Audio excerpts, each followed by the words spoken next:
What's going on, man? Welcome back to the basement. I'm Ron. If you're hurting at the running back position in fantasy football, whether that's from injuries, right? McCaffrey's out, Pacheco's out, you got Mixon maybe out, Kenneth Walker's possibly out, or you just drafted poorly, right? Maybe you drafted Javonte Williams, maybe you drafted DeAndre Swift, Rashad White, and you just need running back production right now. Well, this is the video for you. Today we are going to talk through 6 must-buy running back trade targets for week 4 of the fantasy football season. In this video, we're going to have running backs of all shapes and sizes, some super luxury, elite, high-end talents, and then also some bargain bin guys at the end. Regardless, if you enjoy this video, make sure you get down below, subscribe, leave a like. Let's go. VVS stones, like this froze, ice cold, ice around my body like I'm frozen, she gon' let me. All right, our first buy at the running back position here. And by the way, we're going to do running backs today and then receivers tomorrow. My thought process here is I sat down to write this video today. I ended up with like 12 to 13 guys I would recommend buying. So I was like, you know what, let's split into 2 videos, especially because a lot of the sells I was going to mention, I've already mentioned in weeks 1 and 2, right? It's hard to find new players to sell high on. And we'll kind of cover them as we talk through trade scenarios in the trade database of players I'd be looking to sell for these targets. So 6 running backs today. And like I said, we're going to get deeper. Don't worry. I'm not going to tell you guys to just buy the entire first round. But first up, we do have a first rounder, Bijan Robinson. But the owner might be panicking, right? You can see here from ESPN, he is the RB15 right now. If you drafted him in the top 5, that's not going to cut it, right? And when you look at his production to this point, he has just one top 5 running back finish over his last 20 starts, which I just think is his entire career. We're yet to see, outside of like one game, a true there is Bijan. All of us watch it every Sunday. The biggest takeaway from anybody that was watching that primetime game, Falcons versus Eagles, right? Falcons versus Chiefs, was holy shit. Bijan is just an amazing player, right? There was the bobbled snap for Kirk where it's supposed to be this pitch play, and Bijan just kind of like nonchalantly takes it with one hand and gets going. Like, he just as a football player, fighting for, I think it was one of the deep completions, fighting for his life on a pass pro rep, just going to war in the backfield. Now, of course, these things don't contribute to fantasy points, but I'm just trying to illustrate that he is a good player, not just a good player, but a great one, and one of the special players to watch right now. And I do think most of the time that results in fantasy points. Now, here's the reasons we're buying, all right? First of all, the role is everything we could have asked for. It's so much less Tyler Algier than we could have imagined in August. Tyler Algier at this point has 3, 10, and 7 opportunities in the first 3 games. I was expecting more like 12 to 13 touches. So that's not even just opportunities. That's just him touching the ball. Right now, he's not even getting close to that. On top of that, Bijan has 100% of the inside the 5 carries. And I think a big part of the issue for Bijan was, I want to say, the first game and like the first half of the next game after that, Kirk Cousins was still trying to find his, I don't know if you want to call it sea legs, but Kirk Cousins was still trying to find himself as an athlete post-Achilles tear. Then they had a pretty brutal schedule here, right? That first game where Kirk Cousins only played out of shotgun was versus the Pittsburgh Steelers, who are the best defense in football. Nobody has scored 10 or more, I was going to say fantasy points, but just 10 or more points in the NFL against the Steelers defense. Then you have Philadelphia. Then you have KC. Those defenses ranks in terms of fantasy points allowed 31st, 21st, 29th. So no layups so far. All tough matchups, but you can see here from this chart, we have an easier schedule ahead. 4 of his next 6 games are against Tampa Bay twice, who allow the 6th most fantasy points to running backs, Carolina, who allows the 5th most fantasy points to running backs, and Dallas, who allows the most fantasy points to running backs. Those are 4 of his next 6 matchups, and this chart here, I want to say, factors in the rest of his schedule. So it's really just much lighter from here on out, which should be positive game scripts, defenses that aren't as good, right? We're talking the defensive lines that he's had to go up against. Even if you want to say the Eagles are overrated, their defensive line, I do want to say they stepped up recently, but we're talking Jalen Carter. We're talking Chris Jones. You're talking the Steelers front 7. Like, these are monstrous defensive lines that he's been going up against. So points will be coming soon, and it could be as soon as this week. Shout out to Jake Tribby here. New Orleans has been the single weakest defense on zone run concepts this season, allowing 6.1 yards per carry per fantasy points data.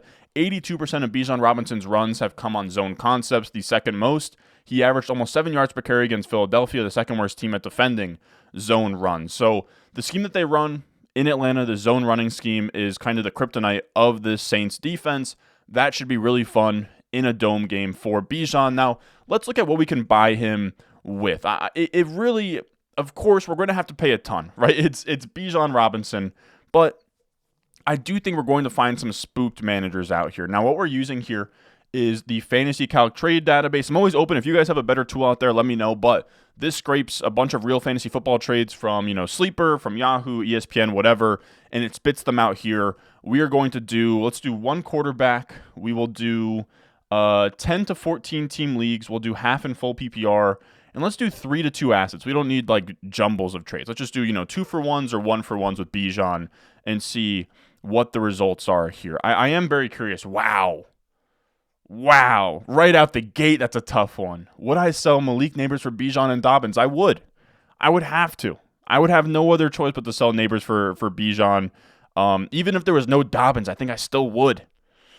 That one was really close. But if you can get I don't know that you can get this, but if you can get a plus on top of Bijan for Neighbors, I would. And I love Neighbors. I really do. But, that's kind of the thing when we talk about these luxury assets of Bijan.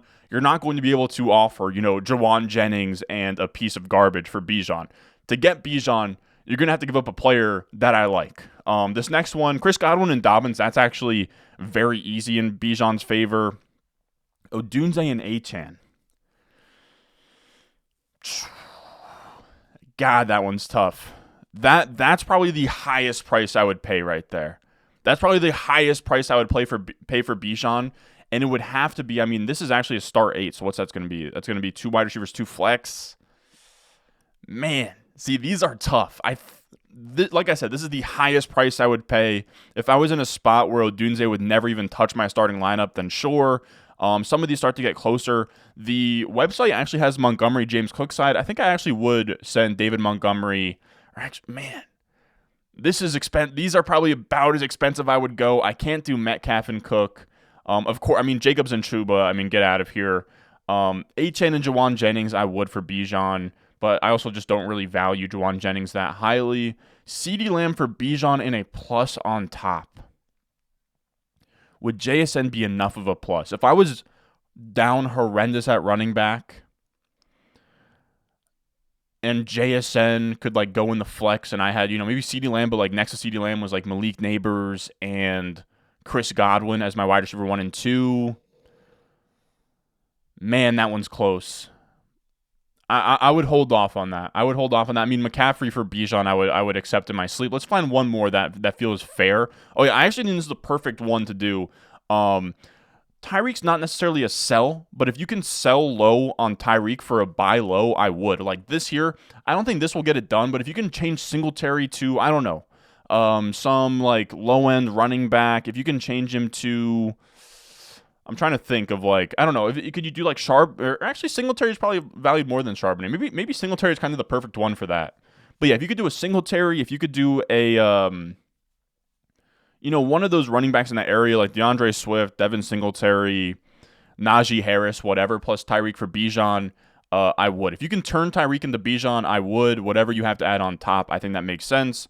Now, moving on from that, and it's actually going to be funny as I say that I don't mind waiving Tyreek Hill as a trade,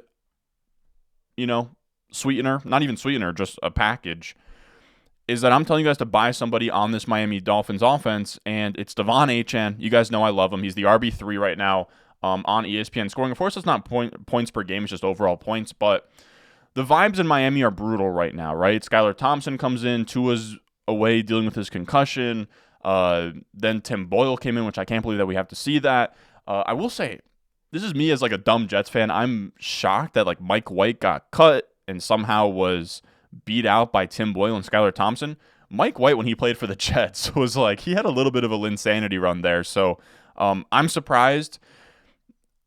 I'm optimistic. We see something change, right? We could see Tyler Huntley here soon. We could see them pick up the phone. Can you call for Jameis Winston? Can you call for Flacco? Can you make a call for? I mean, you probably can't get any of those guys, but I'm just trying to think on top of my head where I would be kind of searching right now.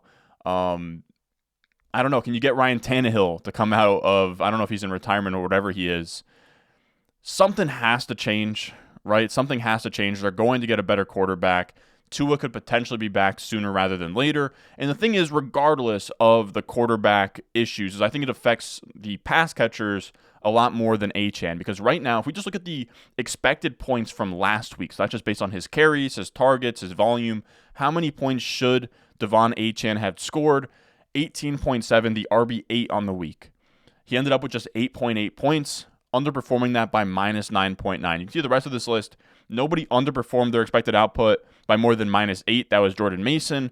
Things will bounce back for Devon Achane. If we're going to get, this is the funniest thing about Achane is going into the year, it was he's never going to get any volume. He's too small, whatever. He's never going to get volume, then the efficiency won't sustain. Well, he's now getting the volume. And we don't need the efficiency to be greatest yards per carry season of all time. We just need him to produce what he's expected to produce by these volume metrics, and I think he will get there. I think that he can create his own volume, and he's just had an amazing role. He has 100% of the carries inside of the 5-yard line for the Dolphins. Of course, Raheem Mostert will be back, but I still expect Achane to be involved in the red zone, and he's second behind just Breece Hall in targets with 18, and that's what I don't expect Raheem Mostert to eat into at all, is Achane being this wide receiver 3, and especially with this quarterback play, not Tua, you're going to see a lot of extension of the run game in like this like screen dump off stuff they've been doing with Achane in the flat and trying to figure something out there. And that just gives you, an extra one, like +1. It's pretty much a rush play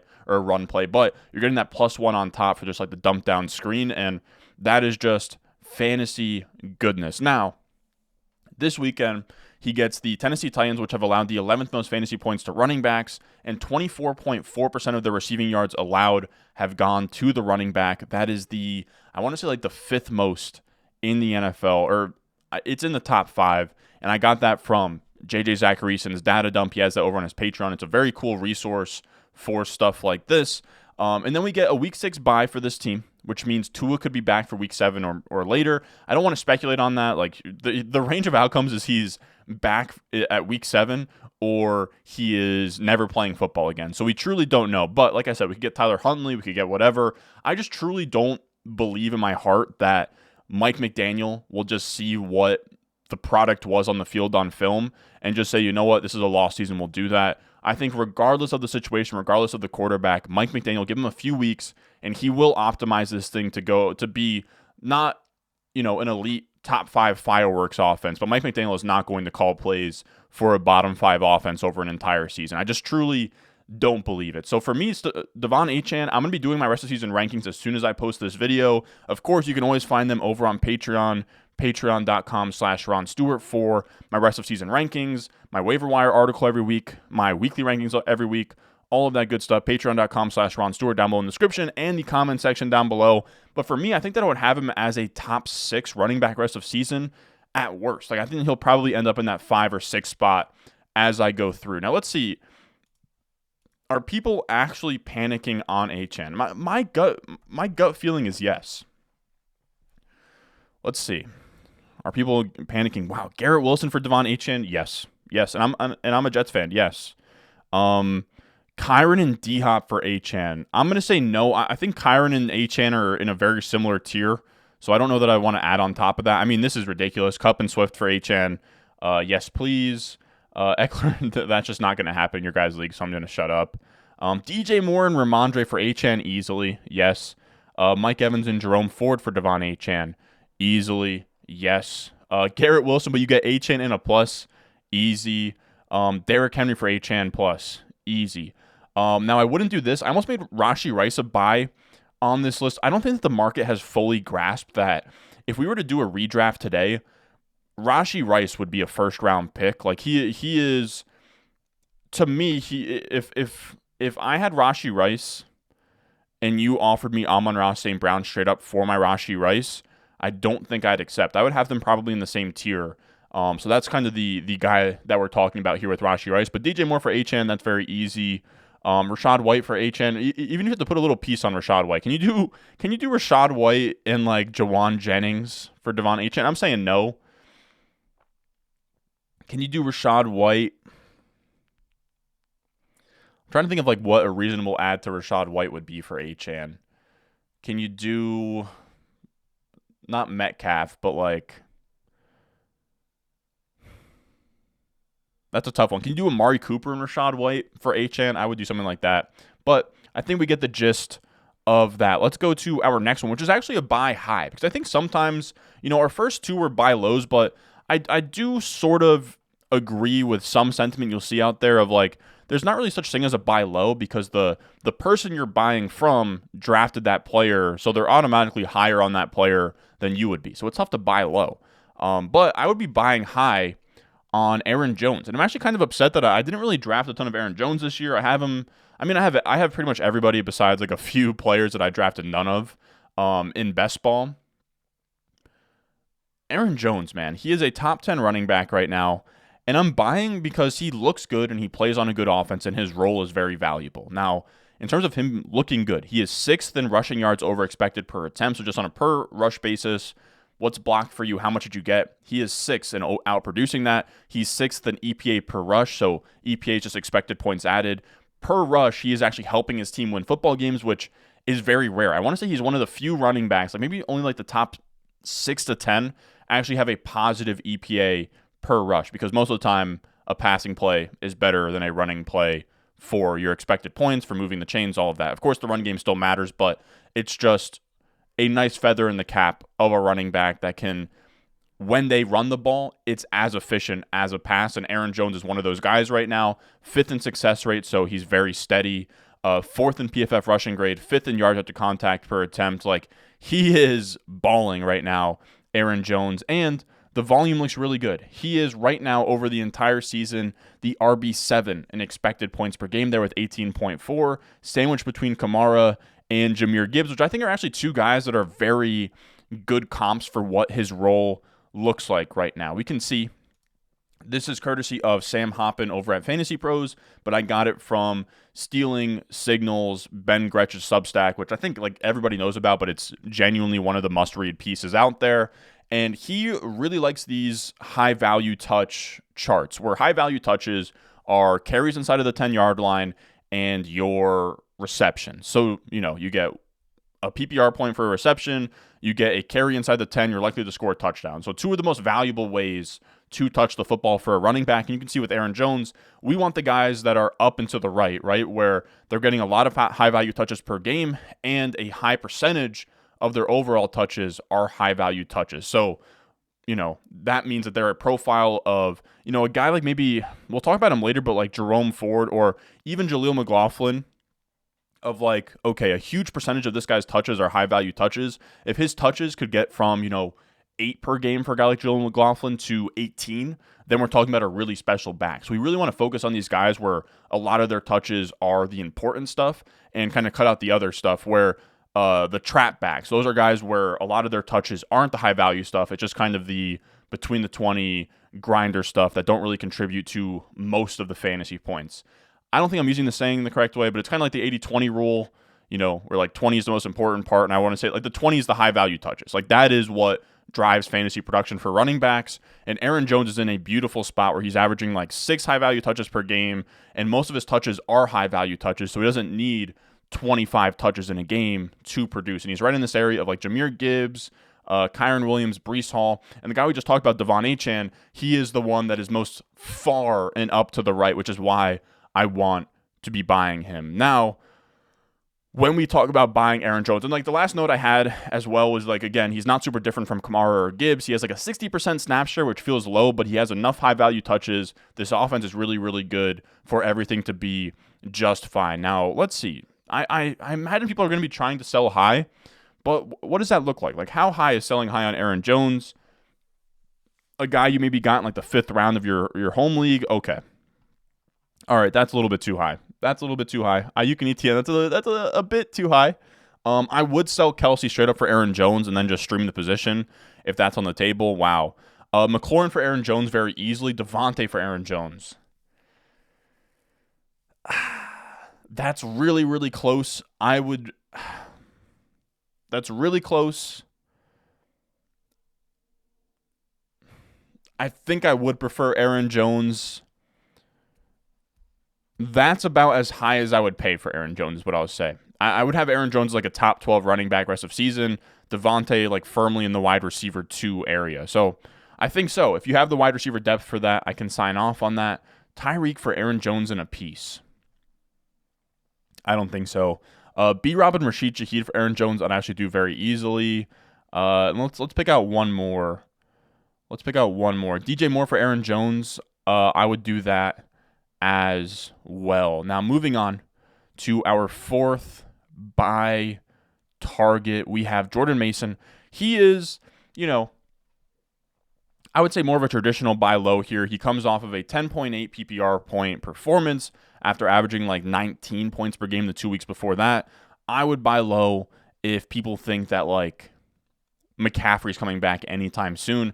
Right now, Underdog has a best ball resurrection contest, which we will be drafting on Friday. We're going to be streaming that 7 p.m. Eastern. Mark it in your calendars, fellas. We will be drafting these. These are very fun. $10. They take place from week 6 through 17, and you can just draft players in this new environment. You can see here for ADP, Christian McCaffrey is at 22nd. Now, of course, if you're new to Underdog, make sure you check them out. They will match your first deposit up to $1,000. You can hop in there. They have free pick'em all the time. They have a vulture protection this week where Underdog has not only these fantasy drafts, but they have the pick'em lobby where you can go higher or lower on their projections for the week and string them all together. And that's a fun way to play as well. And then they also have the weekly contest. There's just a ton going on there. Make sure you check it out. Promo code Ron. Links will be in the description and the comment section down below. But 22nd overall. I get it's week 6 through 17, and I get what McCaffrey's in. He's McCaffrey, but I mean, that has to be assuming that he plays what, like half?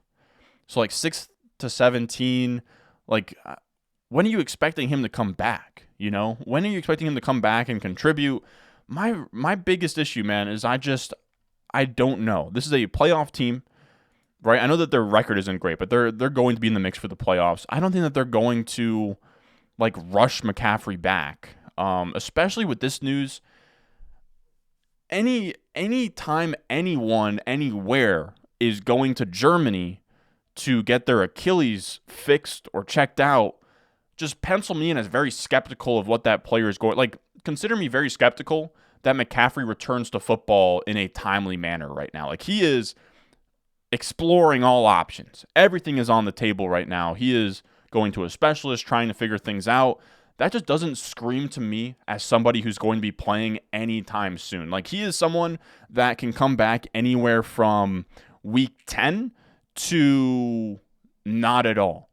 And I like betting on those range of outcomes. And we have a guy like Jordan Mason who, for as long as McCaffrey is out, is a weekly RB1. And you're getting that at least until their week 9 bye week, which is what? Week 4, 5, 6, 7, 8. So that's 5 more weeks of RB1 production. That's really, really valuable, especially if you're a struggling team right now. You're 0-3 and you just need running back production. This is somebody, if you can buy low, I would. Now, trade value charts obviously aren't everything. You can almost argue they're kind of nothing. But this is from Peaked in High School over on Twitter and Reddit. Shout out to him for what he does. I just found it crazy. I took like the screenshot of where Jordan Mason was on the trade value chart. Give me Jordan Mason straight up over anybody on this list. Najee Harris, Rachaad White, Pacheco, Zach Moss, Devin Singletary, DeAndre Swift, Pittman, Kirk, Terry McLaurin, Rashid Shaheed. The fact that he's even in this list is crazy to me. I would have him as like a top 18 running back rest of season. And you could talk me into Jordan Mason being higher than that because, again, there's a chance that McCaffrey never comes back and you just, laugh all the way to the bank with an RB1 for free for the entire season. And he's also been really good. He's the RB14 right now. He's the RB8 in expected points per game. He is 4th in rushing yards over expected per attempt. He has 9 runs of 10 or more yards, tied with Saquon Barkley for the lead. He has the 3rd highest of stacked box when he's getting carries, and yet he is still 2nd in the NFL in rushing yards, and he leads the NFL in missed tackles force. So he is really good between the tackles. He's not going to give you those high-value touches in the receiving game, but it's a good offense. He's the between the tackles grinder for, and he's going to have back-end RB1 numbers the entire year. And if you can buy back in one RB1 numbers for the entire year for like an RB25 price tag, I absolutely will or absolutely would. I don't know. This is somewhat a bet against McCaffrey coming back, but when I hear the word Achilles and I hear the word Germany specialist, I'm not thinking this is somebody who's coming back anytime soon. So yes, I would be buying, or I would be selling here on McCaffrey, and I would be buying on Jordan Mason. Let's see real quick. I feel like you could probably get him for somewhat cheap here. Actually, these top ones aren't that cheap. Like Brian Thomas and Mike Gesicki for Jordan Mason, easily. Would I do McCaffrey straight up for Mason? I would, only if I was McCaffrey and I was 0-3 right now. Dobbins and Hubbard for Mason, I can't do that. All right, so some of these, you're paying the price. I mean, obviously Zach Moss and Wandell for Mason all day. What else? Mark Andrews and Mason for LaPorta. No, I can't do that. That's close, but I probably wouldn't. Let's see. Some of these aren't all that cheap. I'll be honest with you guys. JSN for Jordan Mason. If I didn't need the receiver, right, this is a 10-team start 6. I would do that for sure. Let's find one more. Let's see. Jacobs for Mason and T. Higgins. I think I would, but that's like the highest price I would pay. How many flex and wide receiver spots? 2 wide receiver, 1 flex. I'd probably hold off on that in that format. But if it was 2 wide receiver, 2 flex, I would do it there. And then let's find one more real quick. Kelsey for Mason. Probably pass there. Man, some of these are tough. Some of these are super tough. If I could do Pickens for Jordan Mason, I would. Chris Godwin for Mason and Addison. I would want a better receiver than Addison in that deal. But you guys get the gist. I would just try and poke around, see if the Jordan Mason owner, maybe he's like 3-0 and doesn't need that running back production. Like Mason's not even getting in the lineup, and you can try and lowball him. But if not, if you got to pay up for him, then you can disregard that message. Now after that, we have Jerome Ford, a pretty run-of-the-mill buy low target here. Has just 10 PPR points this week. He's out to the top 24 running backs in points per game so far, and he's a nice budget. If you don't have or he's a nice buy if you don't have the budget for the first 4 running backs here. He is someone you can buy for the cheap, and I think he's going to be a steady RB2 until Nick Chubb comes back. Now, he had a really rough week 2, right? Where week 2, when you look at the utilization report over on Fantasy Life, it goes from 73% of the snaps to 42%, but then back up to 83%. So I kind of think that the week 2 issue was kind of just a blip. I think that it's going to be fine moving forward. He's going to be the lead back until Nick Chubb comes back. And outside of the weird week 2 thing, the usage has been great. Surprisingly, as someone that's more of a between the tackles grinder, and when you think of Cleveland running backs, you don't think of pass catching, but his 13 targets right now, Jerome Ford, are tied for the 4th most among running backs. And when we look at that high value touch chart, Jerome Ford is in a good spot where a high percentage of his touches are high value touches. He's getting a good amount of them per game.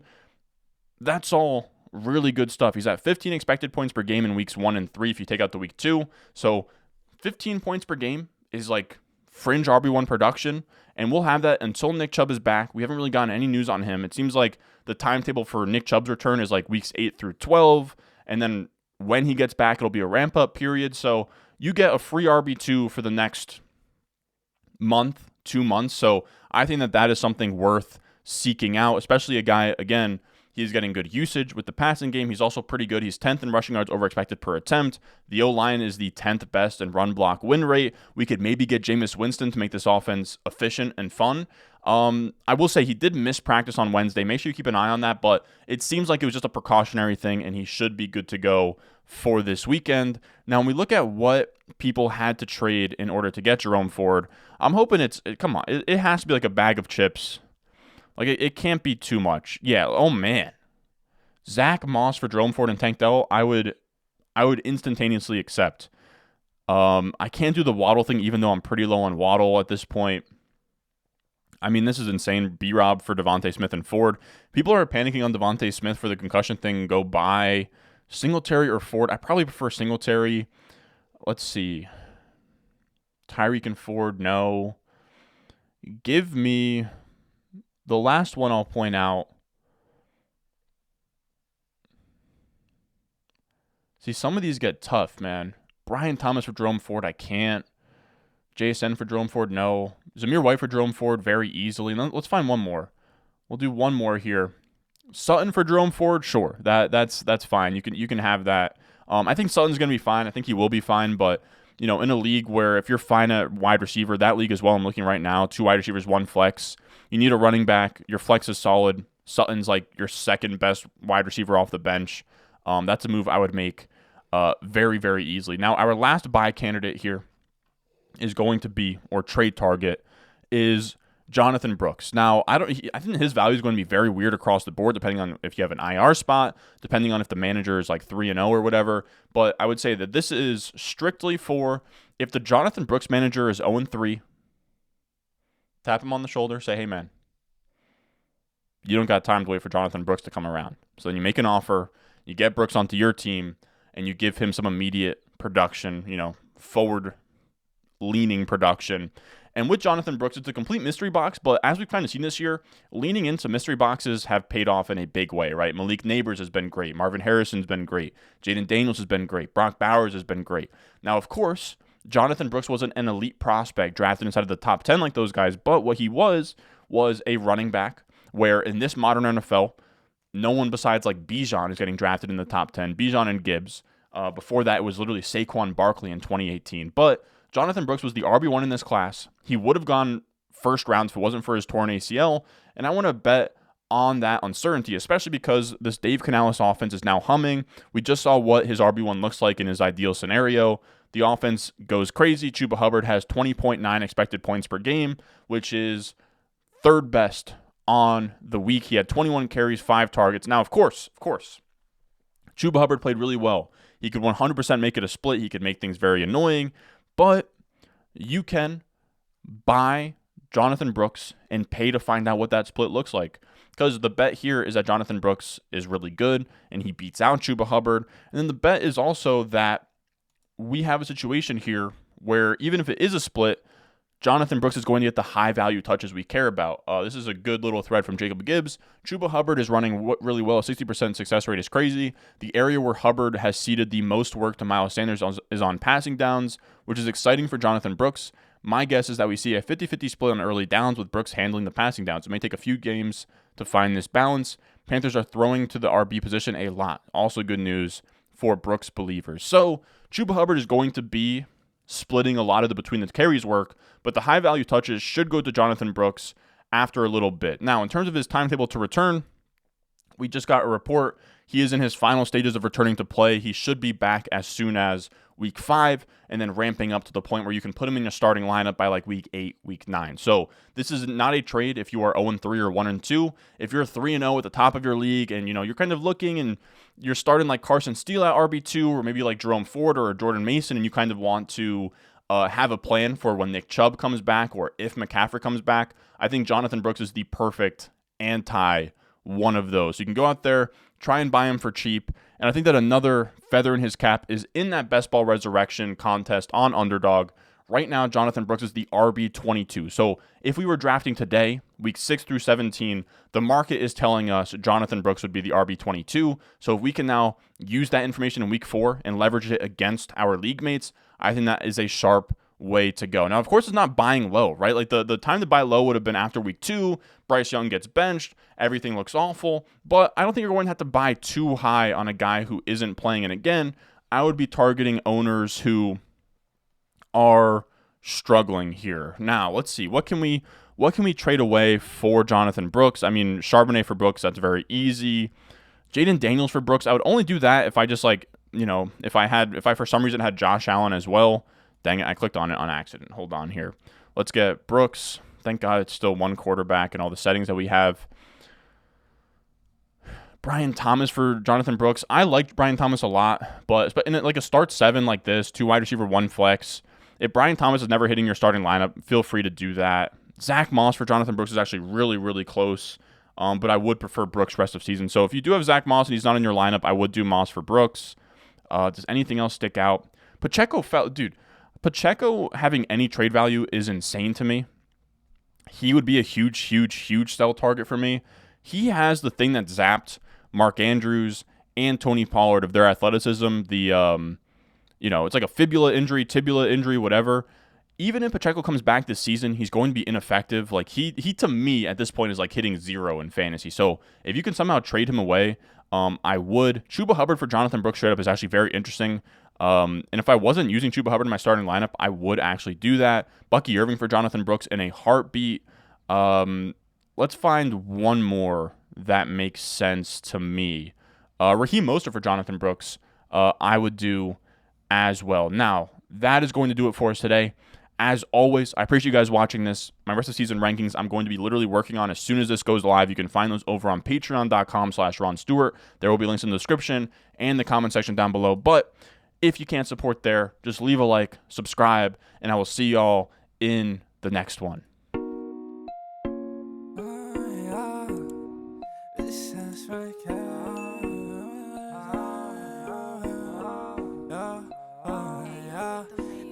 Stones, like this froze, ice cold.